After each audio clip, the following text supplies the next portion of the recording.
अस्सलामुअलैकुम वरहमतुल्लाहि वबरकातुहू।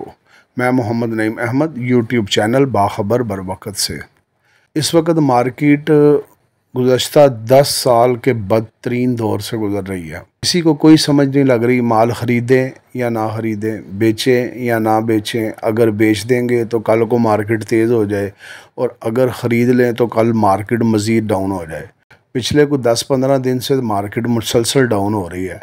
तकरीबन मेरे ख़्याल से कुछ 40 से 50 हज़ार रुपये टन का फ़र्क पड़ गया। मार्केट नीचे गिर रही है और ये कभी तारीख़ में ऐसा नहीं हुआ कि इतनी मार्केट जो है ना, अगर ऊपर भी गई थी तो कुछ 6-8 माह लगे थे, मगर वापसी पे मुख्तसर सा टाइम लगा है और मार्केट 40 से 50 हज़ार रुपया टन जो है ना वो डाउन हो गई है। इस वक्त लोहा रखना जो नज़र आ रहा है तो ये पता नहीं कोई गुनाह हो गया है, बहुत बड़ा गुनाह है। हर बंदा माल सेल करने की कोशिश कर रहा है, खौफ ज़दा है, पता नहीं कल को कोई जुर्माना है या सरिया रखने का या स्क्रैप रखने का या गार्डर रखने की सज़ा जो है ना वो सज़ाए मौत है।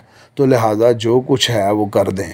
कोई बंदा नहीं देख रहा कि मार्केट के हालात क्या हैं, इंटरनेशनल मार्केट के हालात क्या हैं, बाहर से जो माल आ रहा है लोग ख़रीद रहे हैं, इंपोर्ट कर रहे हैं, जो भी माल आ रहा है वो किस भाव में माल आ रहा है, क्या हमें माल सेल करना चाहिए नहीं करना चाहिए, किसी को कोई समझ नहीं लग रही। और इस वक्त तो मशवरा देना मेरे ख़्याल से कुछ जहालत ही है, क्योंकि मार्केट जिस तरह क्रैश हो रही है, अगर आज बंदा किसी को मशवरा दे दे कि माल ख़रीद लो तो कल को खुदा न खास्ता मार्केट मज़ीद 5-7-10 हज़ार रुपये टन डाउन हो जाए तो फिर भी वो बाले जान है।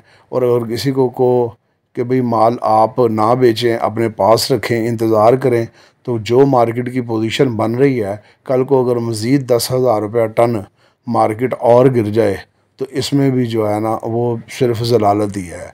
तो लिहाजा कोई समझ नहीं लग रही, लेकिन मैंने अपनी ज़िंदगी में इस तरह के बदतरीन हालात नहीं देखे। इतना नुकसान और फर्नेस वाले की समझ से बाहर है। और यकीन माने कि लोगों की रोज़मर्रा की ज़िंदगी जो है ना वो हराम हो चुकी है। बड़े बड़े सरमायादार जो हैं वो डिप्रेशन का शिकार हो गए हैं, कोई बीमार हो गया है, बहुत कुछ हो गया है, लेकिन किसी को कोई समझ नहीं लग रही कि ये हो क्या रहा है। ना इसमें अभी माफिया का जो अमल दखल होता है वो यहाँ तक ही होता है कि वो मार्केट को ऊपर लेके जा सकते हैं कि मार्केट माल नहीं बिक रहा तो वो महंगा ख़रीदेंगे या 2-4 दिन के लिए नहीं ख़रीदेंगे, या इस तरह की हो सकता है। लेकिन ये तो माफिया से भी बात आगे बढ़ गई है। और मेरा ज़ाती ख़्याल ये है, ये हमारे अमाल का नतीजा है। जो कुछ हमने कारोबार में किया है, झूठ, फ्रॉड, बेईमानी, वादे की पासदारी नहीं की, तो आज भी अगर अल्लाह ताला से कम अज़ कम हमें इस्तग़फ़ार तो करनी चाहिए कि जो हमसे गुनाह हो चुके हैं वो अल्लाह हमें माफ़ कर दे। इसी तरह मार्केट जब ऊपर जाती है तो कोई नहीं देखता कि क्या आम शख्स की क़ुव्वत ख़रीद है या नहीं है, या गरीब बंदा माल ख़रीदेगा। मुंह मांगे रेट मांगते हैं, जनाब डॉलर का रेट बढ़ गया, जनाब पेट्रोल का रेट, हर चीज़ बढ़ने पे, बिजली के टैरिफ बढ़ने पे, जहाँ 2,000-3,000 रुपये टन मार्केट को ऊपर जाना चाहिए वहाँ 10-10 हज़ार रुपये टन ऊपर जा रही है। और आज भी कुछ लोग ऐसे हैं कि वो जो मैं क्या कहूँ कि वो दिल के सख्त हैं कि उनको हर चीज़ नज़र आ रही है कि इंटरनेशनल मार्केट में स्क्रैप का ये रेट है, यूनिट का ये रेट है, इससे कम जो ख़रीदेंगे तो फर्नेसें, अदारे या मिलें तबाह हो जाएंगी। लेकिन किसी को कोई ख्याल नहीं है, कोई एक दूसरे के साथ तावन करने के लिए नहीं तैयार। और नतीजा ये है कि कारोबार बर्बाद हो रहा है। सरमायादार, अगर इंडस्ट्री वाला तबाह होगा, अगर मिल वाला तबाह होगा, अगर कोई ट्रेडर तबाह होगा और यहाँ कोई इन्वेस्टर तबाह होगा, तो ये असल में तबाही हमारे कारोबार की है। तो बहरहाल मुझे समझ नहीं लग रहा कि हो क्या रहा है और क्या आइंदा होने वाला है। जिस तरह मार्केट गिर रही है तो मैं तो यही कहूँगा कि एक जुर्म हो गया है।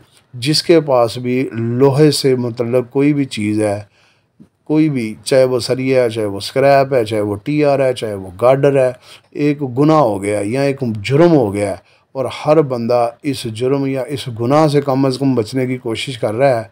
ना कुछ देख रहा है, ना कुछ सोच रहा है, ना कुछ समझ रहा है।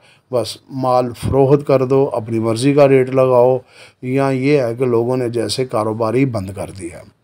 पर अल्लाह बेहतर जानता है जी आगे मार्केट में क्या होना है। लेकिन इस वक्त मार्केट शदीद तरीन क्राइसिस में है। अल्लाह सब के हाल पे अपना फजल करम रहम फरमाए, और जो कुछ हमसे गलत हो चुका है अल्लाह वो हमें माफ़ फरमाए। हम अल्लाह की बारगाह में तौबा की दरख्वास्त करते हैं कि अल्लाह हमारी तौबा को कबूल फरमा ले।